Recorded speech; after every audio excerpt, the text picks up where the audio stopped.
بسم الله الرحمن الرحيم. وعلى بركة الله دائما وابدا نستعين مشاهدينا ومتابعينا الكرام في كل مكان. أجدد بكم التحايا والترحيب من هنا ومن على أرضية هذا الميدان، ميدان بيضان نثير لسباقات الهجن العربية الأصيلة وفي تحديات وانطلاقات هذا النادي الأسبوع. إذا مشاهدينا ومتابعينا الكرام أنتقل وإياكم نحو المركز الأول ونحو الصدارة الأولى لكي يجد ويتابع من تنطلق هنا. الذيبة وشعار شريف بن مطير، الشمري بودحام من ينطلق مع المركز الأول ومع الصدارة الأولى.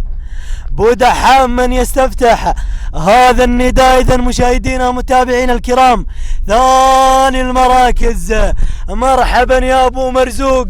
وصلت هنا عجايب، انطلقت هنا عجايب بشعار رايد بن مرزوق العنزي من ينطلق بانطلاقة عجايب على ثاني المراكز وثاني التحديات، ثالث المراكز وثالث المنطلقين. من يصل في هذه اللحظات، من يصل وينطلق على مستوى ثالث المراكز.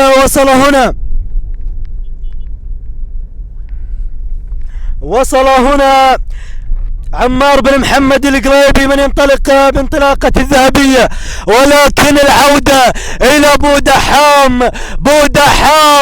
بودحام من ينطلق بانطلاقة الذيبة،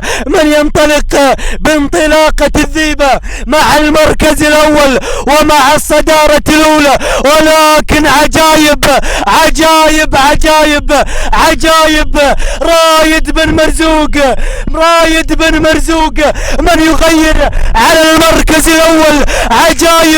عجايب سلام إلى هذا الشعار. تهانينا والف مبروك لمالك عجايب.